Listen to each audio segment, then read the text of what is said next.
Gathering together to gorge yourself on good food and see your relatives is a practice that goes back thousands of years.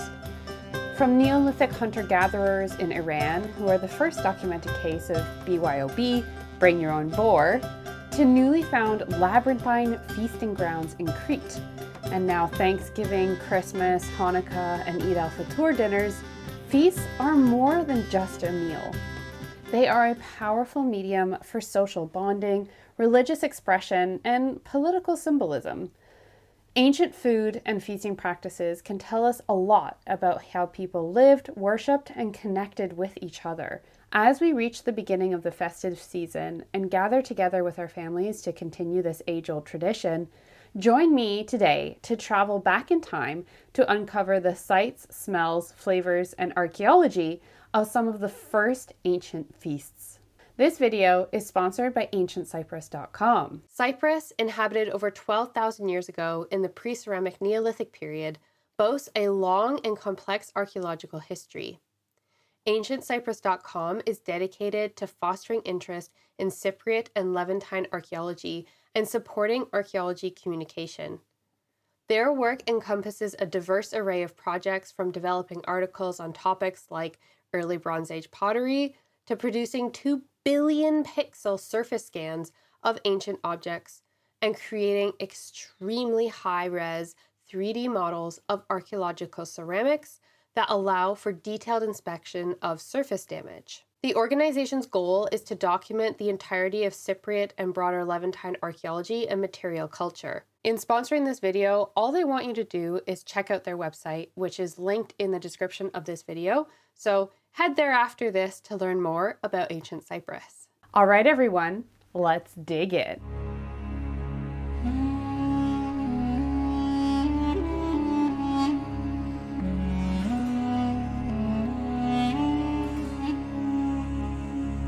Feasting is a fairly universal human cultural practice that you can find in virtually all human societies. Archaeologists love it because it's a human activity that often leaves behind a wealth of information in the archaeological record, making it a rare ritual activity that can be reliably identified. When looking for a feasting site, there are a few key types of evidence that we're looking for. Middens are waste dumps full of the remains of discarded food and eating utensils, basically.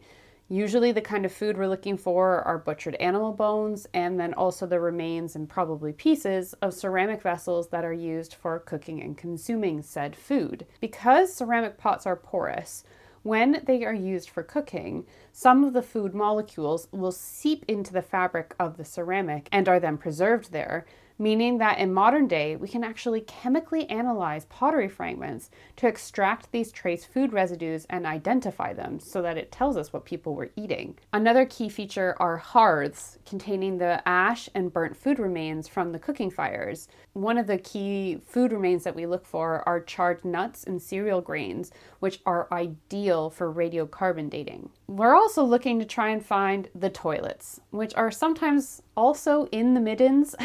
Analyzing coprolites, which is the literal academic term for fossilized poo, can reveal a lot about what was going into and out of people's gastrointestinal systems. If you're lucky, you'll also find remains like plazas, elevated platforms, and longhouses that are public spaces where feasting may have taken place. Large communal spaces like this might have the aforementioned hearths inside, and the midden pits also conveniently located outside, putting everything in a nice little package with a bow on it for archaeologists. People probably began feasting as far back as 20,000 years ago, when they started ending up with an excess of perishable food after a successful hunt.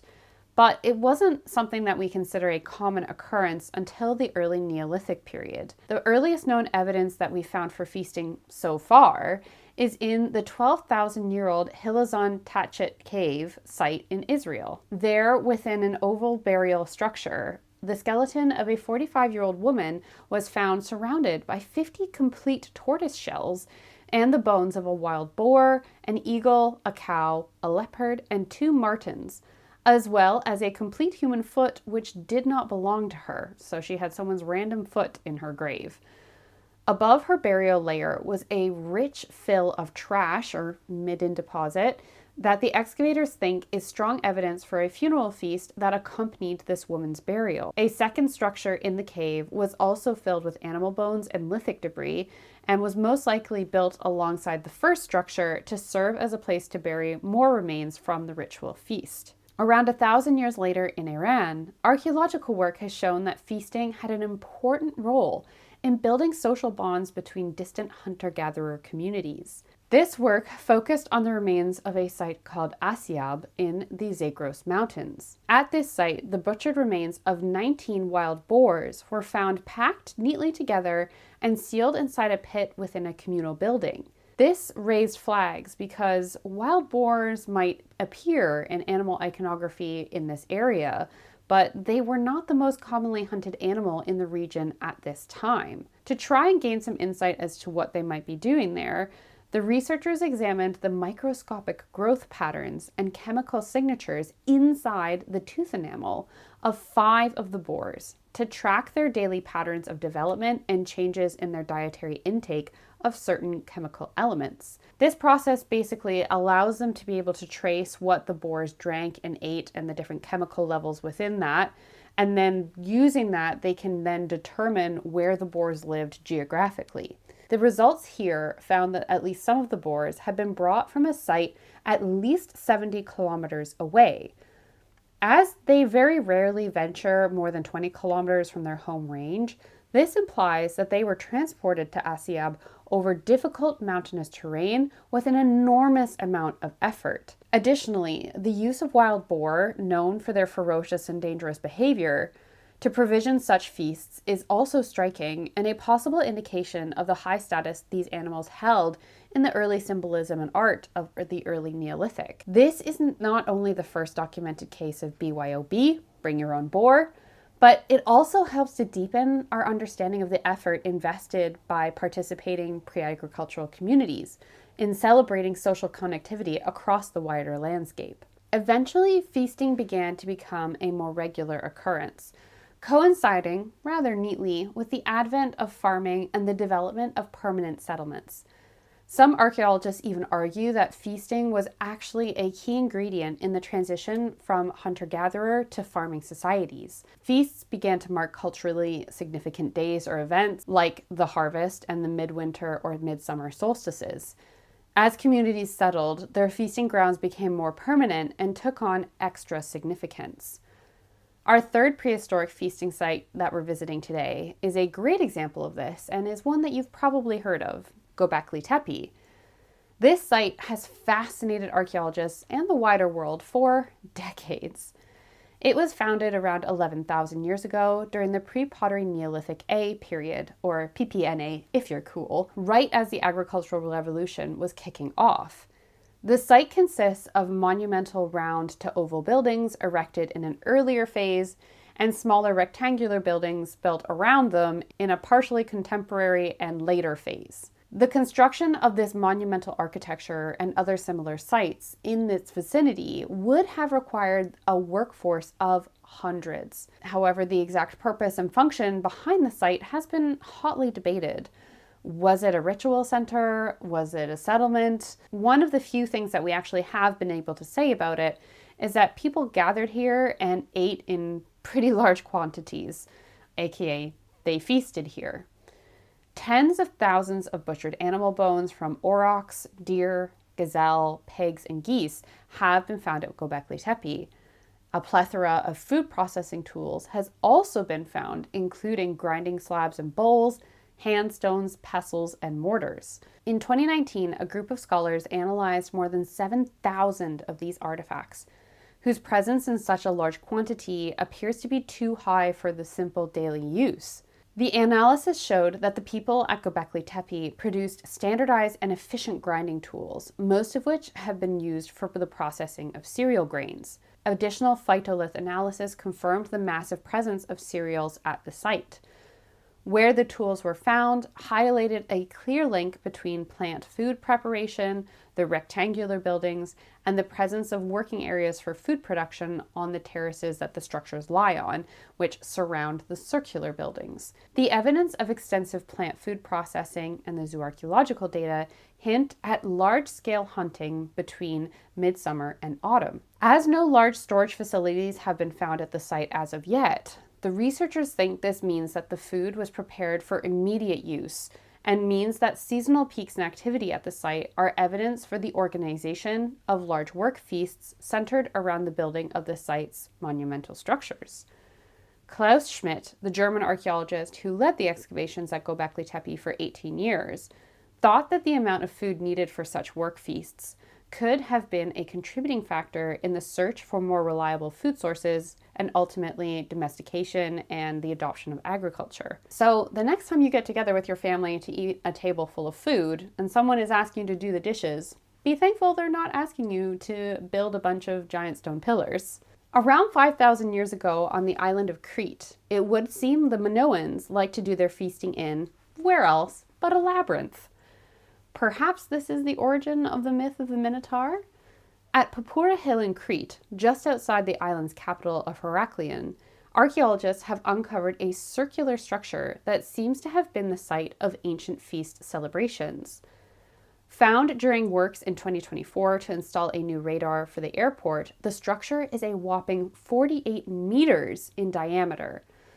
It has a preserved height of 2.85 meters, and the internal composition is that of a complex labyrinth of 7 stone rings, preserved at different heights and divided into 3 zones, A, B, and C.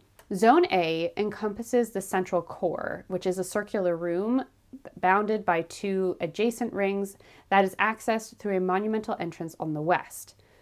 Inside, 4 walls are arranged in a cross-shaped formation, forming 4 equal-sized rooms connected through openings at the center of the cross. Zone B consists of smaller peripheral rooms arranged radially around the core. Access to these rooms was through a circular paved corridor, which may have been an open space during the monument's initial use. In a later period, additional spaces were created within the corridor by installing partitions. 2 main entrances led into the monument, located on the southwest and northeast sides. Zone C makes up the outer area, formed by multi-tiered rings surrounding the base of the monument.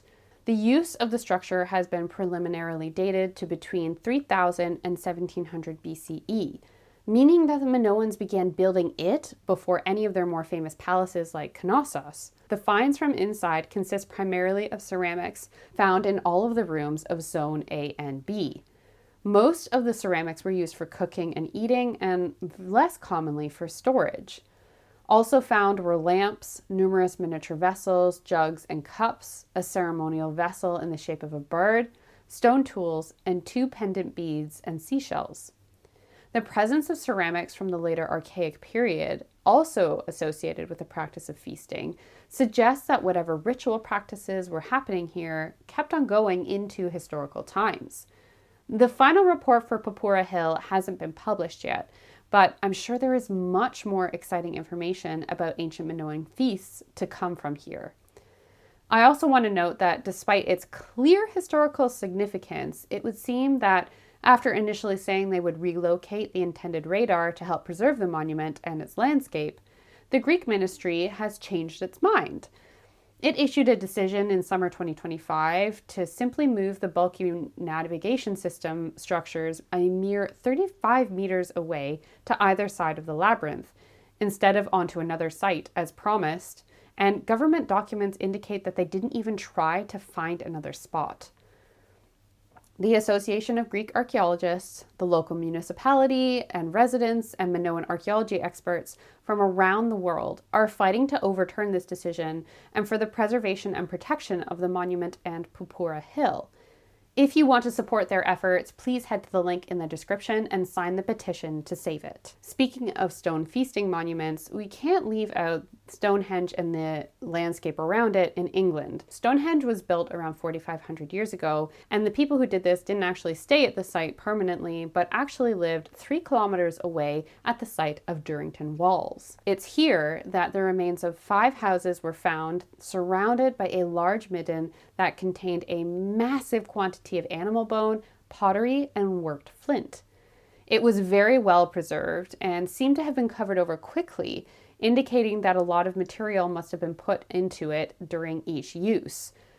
There were over 38,000 discarded animal bones present, of which 90% were from pigs, while the rest was mostly cattle. Some even still had meat attached, implying that there was enough food going around to be able to waste it. Burnt foot bones suggested some of the pigs were roasted over a fire, and many of them had been killed when they were around 9 months old. Taking this into consideration, along with the fact that they would have been born in the spring, this suggests that they were slaughtered for a midwinter feast in what is perhaps the first example of a Christmas ham. Analysis of the pigs' teeth showed that some of them were reared in West Wales, others in northern England, and a few even as far away as northeastern Scotland. Unlike at Asiab, these animals would have been herded to the area around Stonehenge by people from across Britain, as by this point we had domesticated animals. The high consumption of animals is supported by the residue analysis on the pottery from this site. Around a quarter of the pots that were tested were found to contain dairy products like milk, butter, yogurt, or cheese, while the rest, so 3/4, contained pork and beef fats. The Durrington Walls midden also yielded some interesting information that it wasn't only the meat of animals that was being consumed, but their internal organs as well. Blech. This comes from 19 pieces of ancient poop, or coprolites, found in the midden. 5 of them, 1 from a human and 4 from dogs, were found to contain the eggs of parasitic capillariid worms. Finding these in the human sample indicates that the person had eaten the raw or undercooked lungs or liver from an infected animal, resulting in the parasite's eggs passing straight through the body. So finding these eggs also in the dog coprolites indicates that people were sharing leftovers with their pets, another indicator of them having an excessive quantity of food. Researchers say that this is the earliest evidence for intestinal parasites in the UK, where the host species that produced the feces has also been identified, as well as the first time that intestinal parasites have been recovered from Neolithic Britain.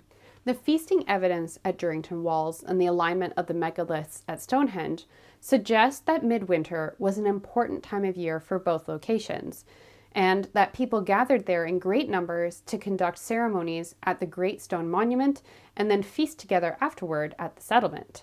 As all these examples show, celebrating together is a timeless human ritual, no matter what reason you're doing it for. All right, folks, time to pack up your trowels. That's everything for today. Did you like this video? What do you think that our modern feasts will say about us in a few thousand years from now? And which holiday feast and meal is your favorite? Let me know in the comments, and don't forget to like and subscribe before you go. If you're feeling extra generous, you can give me a super thanks or a Ko-fi donation, or check out my Redbubble shop. All links to this are in the description. Taking a few seconds to support me in any way that you can, even with just a single click, helps to grow the channel and promotes quality archaeology content that is well-sourced, researched, and presented by somebody who is an expert in this subject. It shows the algorithm that people are interested in learning about real archaeology. Thank you so much for watching. Stay curious, and I hope to see you on my next adventure inside archaeology.